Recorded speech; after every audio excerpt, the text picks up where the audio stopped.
ओम शांति। 1 मई 2026 की साकार मुरली। मीठे बच्चे, तुमने रावण की मत पर बाप की गलानी की तो भारत कौड़ी तुल्य बना। अब उसे पहचान कर याद करो तो धनवान बन जाएंगे। आज का प्रश्न है, सीढ़ी के चित्र में कौन सा वंडरफुल राज समाया हुआ है? उत्तर बाबा कहते हैं, आधा कल्प है भक्ति की डांस और आधा कल्प है ज्ञान की डांस। जब भक्ति की डांस होती है तो ज्ञान की नहीं, और जब ज्ञान की होती तो भक्ति की नहीं। आधा कल्प रावण की प्रलब्ध चलती और आधा कल्प तुम बच्चे प्रलब्ध भोगते हो। यह गुह्य राज सीढ़ी के चित्र में समाया हुआ है। गीत है आज का, ओम नमो शिवाय। ओम शांति। बाप बैठ समझाते हैं, भक्ति मार्ग में बहुत ही भक्ति की डांस की, ज्ञान की डांस नहीं की। भक्ति की डांस जब होती है तो ज्ञान की नहीं, जब ज्ञान की होती है तो भक्ति की नहीं, क्योंकि भक्ति की डांस उतरती कला में ले जाती है। सतयुग त्रेता में भक्ति होती नहीं, भक्ति शुरू होती है द्वापर से। जब भक्ति शुरू होती है तो ज्ञान की प्रलब्ध पूरी हो जाती है, फिर उतरती कला होती है। कैसे उतरते हैं सो बाप बैठ समझाते हैं। मैं कल्प कल्प आकर बच्चों को कहता हूँ। क्या कहते हैं? तुम बच्चों ने हमारी बहुत ही गलानी कर दी है। जब जब भारत में इस आदि सनातन देवी देवता धर्म की बहुत गलानी होती है तब मैं आता हूँ। गलानी किसको कहा जाता है वह भी समझाते हैं। बाप कहते हैं, मैं विकारी नरकवासी भारत को आकर कल्प कल्प स्वर्गवासी बनाता हूँ। तुम मेरी गलानी असुरी मत पर करने के कारण कितने कंगाल बन गए हो। राम राज्य था, अभी है रावण राज्य, जिसको हार और जीत दिन और रात कहा जाता है। अब विचार करो, मैं कब आऊँ? जिन्हों को राज दिया वही राज गंवा बैठे हैं। हिसाब किताब तो सारा समझाया ही है। मैं आकर वर्षा देता हूँ, फिर रावण आकर तुमको श्रापित करते हैं। भारत को खास, दुनिया को आम। भारत की महिमा का भी किसी को पता नहीं है। पहले पहले भारत ही था। कब था, कैसे था, कौन राज करते थे, किसी को भी कुछ पता नहीं है, कुछ भी समझते नहीं हैं। जो देवता थे सकल मनुष्य की सीरत देवताओं की थी, अब सूरत भल मनुष्य की है, सीरत असुरी है। जिसको समझाते हैं वह समझते नहीं हैं, क्योंकि पारलौकिक बाप को ही नहीं जानते और ही बैठ गाली देते हैं। बाप की गलानी करते करते बिल्कुल ही कौड़ी तुल्य बन गए हैं।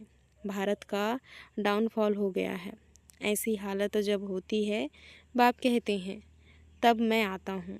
अभी तुम बच्चों को सम्मुख समझा रहा हूँ।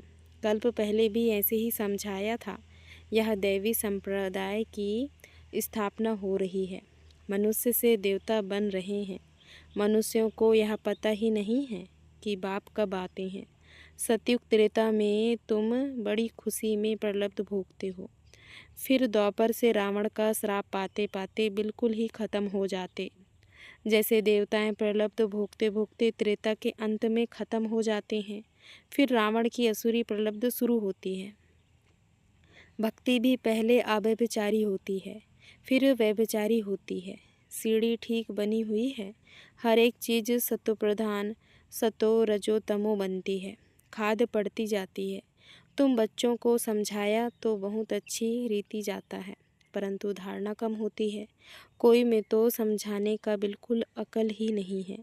कोई अच्छे अनुभवी हैं जिनकी धारणा बड़ी अच्छी होती है। नंबरवार तो होते हैं ना। स्टूडेंट्स एक समान नहीं होते, कुछ न कुछ नंबर ज़रूर रखेंगे। कोई को भी समझाना है बहुत सहज। बाप कहते हैं, मुझे याद करो, मैं तुम्हारा बेहद का बाप, सृष्टि का रचयिता हूँ।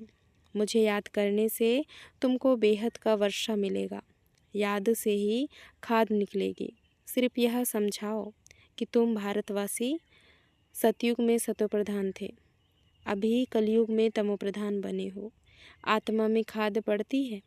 पवित्र होने बिगर कोई वहाँ जा नहीं सकते। नई दुनिया में है ही सतोप्रधान। कपड़ा नया है तो कहेंगे सतोप्रधान, फिर पुराना तमोप्रधान हो जाता है। अभी सबका कपड़ा फटने लायक है। सब जड़ जड़ीभूत अवस्था को पाए हुए हैं। जो विश्व के मालिक थे वही बिल्कुल गरीब बने हैं, फिर उनको ही साहूकार बनना है। इन बातों को मनुष्य नहीं जानते। भारत स्वर्ग था, इन लक्ष्मी नारायण का राज्य था, और सब धर्म वाले तो बाद में आए हैं। बाप तुमको रियल बात बैठ समझाते हैं। गीता का देखो कितना मान है।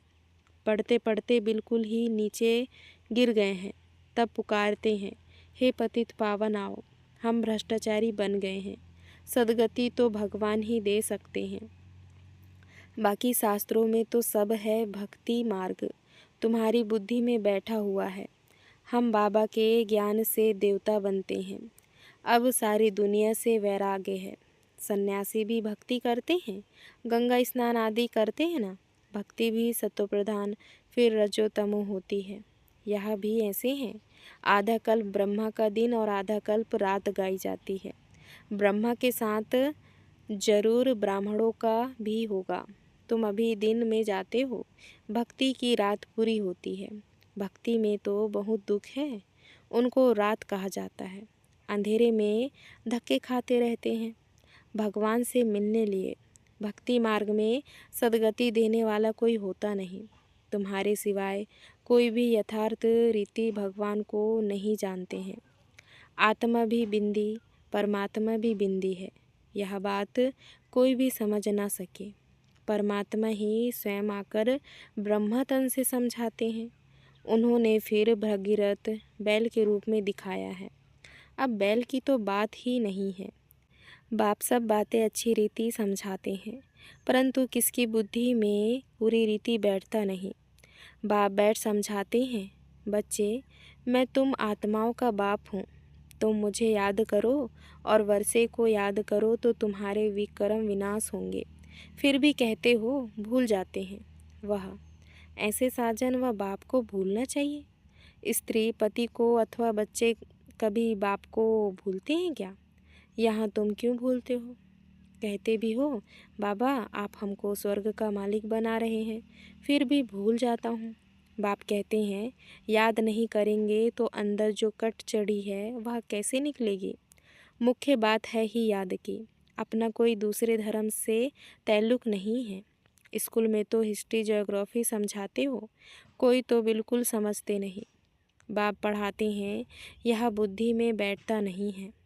अच्छा बाप और वर्षा तो याद करो कि यह भी भूल जाते हो। जिसके लिए आधा कल्प से भक्ति करते आए उस बाबा को याद नहीं करते। तुम बच्चों की बुद्धि में है, अब हम यह शरीर छोड़ रजाई में जाएंगे। यह अंतिम जन्म है। सूक्ष्म वतन में उनके फीचर्स तो वही देखते हो, वैकुंठ में भी देखते हो। जानते हो यह मम्मा बाबा ही लक्ष्मी नारायण बनते हैं। तुम जब सतयुग में रहते हो तो समझते हो कि यह एक शरीर छोड़ दूसरा लेना है। वहाँ उनको यह पता नहीं रहता कि सतयुग के बाद त्रेता आएगा, द्वापर आएगा, हम उतरते जाएंगे। ज्ञान की बात नहीं रहती है। पुनर्जन्म लेते रहते हैं, वहाँ आत्माभिमानी रहते हैं, फिर आत्माभिमानी से देह अभिमानी बन जाते हैं। यह नॉलेज सिर्फ तुम ब्राह्मणों को है और कोई के पास नहीं है। यह ज्ञान ज्ञानेश्वर जो ज्ञान का सागर बाप है वही सुनाते हैं। जरूर ब्रह्मा के बच्चे ब्राह्मणों को ही सुनाएंगे। ब्रह्मा के बच्चे हैं, ब्राह्मण संप्रदाय। रात दिन का फर्क है। तुम पुरुषार्थ कर संपूर्ण गुणवान बनते हो।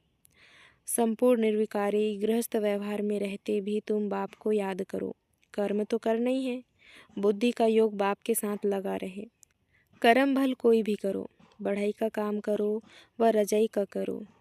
राजा जनक का भी गायन है ना, रजाई करते रहो परंतु बुद्धि का योग बाप के साथ लगाओ तो वर्षा मिल जाएगा। बाप कहते हैं मन मना भव, मामे कम याद करो। शिव बाबा कहते हैं सिर्फ शिव कहने से लिंग याद आएगा, और तो सबके शरीर का नाम लिया जाता है। पाठ शरीर से बजाते हैं। अभी तुमको आत्माभिमानी बनाया जाता है। जो आधा कल्प चलता है, इस समय सभी है देह अभिमान में। वहाँ आत्माभिमानी होंगे यथा राजा रानी तथा प्रजा। आयु तो सबकी बड़ी होती है, यहाँ सबकी आयु कम है। तो बाप सम्मुख बैठ बच्चों को कितना अच्छी रीति समझाते हैं। हे आत्माओं, क्योंकि आत्मा ज्ञान लेती है, धारणा आत्मा में होती है।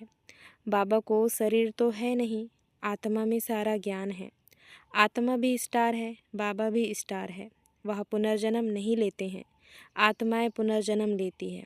इसलिए बाबा ने काम दिया था कि परमात्मा की महिमा और बच्चे की महिमा लिख कर आओ। दोनों की अलग अलग है। श्री कृष्ण की अलग महिमा है, वह साकार वह निराकार। इतना गुणवान किसने बनाया? जरूर कहेंगे परमात्मा ने बनाया। इस समय तुम ईश्वरी संप्रदाय हो, तुमको बाप सिखला रहे हैं। पीछे फिर प्रलप तो भोगते हैं। सतयुग में तो कोई नहीं सिखलाएंगे। भक्ति मार्ग की सामग्री ही खत्म हो जाती है। इस दुनिया से वैराग भी चाहिए, अर्थात देह सहित देह के सब संबंध छोड़ अपने को अशरीरी आत्मा समझना है। नंगे आए थे, नंगे जाना है। यह पुरानी दुनिया खल्लास हो जानी है। हम सब नई दुनिया में जाने वाले हैं। बस यह याद की मेहनत करते रहो, इसमें ही फैल होते हैं। याद करते नहीं हैं। जो भी समझने के लिए आते हैं उनको भी यही समझाना है। शिव बाबा ब्रह्मा द्वारा कहते हैं कि मुझे याद करो, तो याद से तुम्हारी खाद निकल जाएगी। तुम विष्णुपुरी के मालिक बन जाएंगे। विष्णुपुरी ही स्वर्गपुरी है। तो जितना हो सके बाप को याद करो। जिस बाप को आधा कल्प याद किया है, अब वही सम्मुख आए हैं, कहते हैं मुझे याद करो। उनको कोई भी जानते नहीं, खुद ही आकर अपना परिचय देते हैं। मैं जो हूँ, जैसा हूँ, ऐसा कोई विरला जानते और निश्चय करते हैं। निश्चय कर लेते हैं तो पुरुषार्थ कर वर्षा पा लेते हैं। शिव बाबा कहते हैं, मुझे याद करने से ही तुम्हारे विकर्म विनाश होंगे और तुम पवित्र बन पवित्र दुनिया के मालिक बनेंगे। विकर्म कोई भी नहीं करना है। अच्छा याद प्यार लेते हैं। मीठे मीठे सिखल दे बच्चों प्रति माता पिता बाप दादा का याद प्यार और गुड मॉर्निंग। रूहानी बाप की रूहानी बच्चों को नमस्ते। हम रूहानी बच्चों की रूहानी माता पिता बाप दादा को याद प्यार और नमस्ते नमस्ते। शुक्रिया बाबा, शुक्रिया। धारणा के लिए मुख्य सार है। पहला पॉइंट, पुरुषार्थ कर संपूर्ण गुणवान बनना है। कर्म कोई भी हो, लेकिन बाप की याद में रहकर करना है। कोई भी विकर्म नहीं करना है। दूसरा पॉइंट है, यह पुराना कपड़ा अर्थात शरीर जड़ जड़ी भूत है, इससे ममता निकाल देना है। आत्मा को सत्व प्रधान बनाने का पूरा पूरा पुरुषार्थ करना है। आज का वरदान है, सदा अतीन्द्रिय सुख की अनुभूति करने वाले अटल अखंड स्वराज्य अधिकारी भव। विस्तार है, जो बच्चे संगम युग पर अतीन्द्रिय सुख का वर्षा सदा काल के लिए प्राप्त कर लेते हैं, अर्थात जिनका बाप के विल पर पूरा अधिकार होता है, वे विल पावर वाले होते हैं। उन्हें अटूट अटल अतीन्द्रिय सुख की अनुभूति होती है। ऐसे वारिस अर्थात संपूर्ण वर्षे के अधिकारी ही भविष्य में अटल अखंड स्वराज्य का अधिकार प्राप्त करते हैं। स्लोगन है, जहाँ मेरापन आता है वहाँ बुद्धि का फेरा हो जाता है। मातेश्वर जी के अनमोल महावाक्य। चढ़ती कला और गिरती कला की मुख्य जड़ क्या है?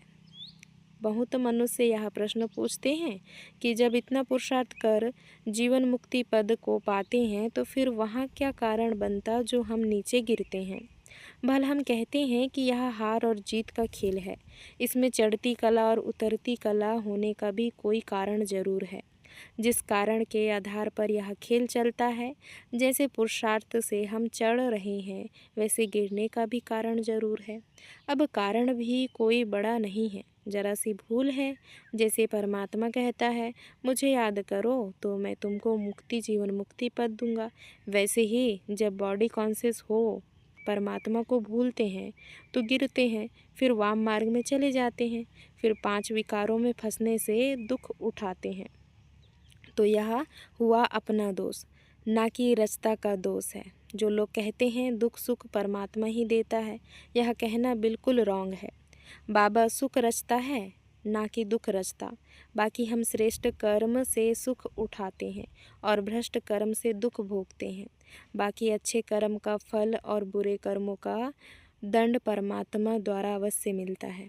परंतु ऐसे नहीं कहेंगे कि सुख दुख दोनों परमात्मा देता है। नहीं, परमात्मा तो चढ़ती कला में हमारे साथ हैं।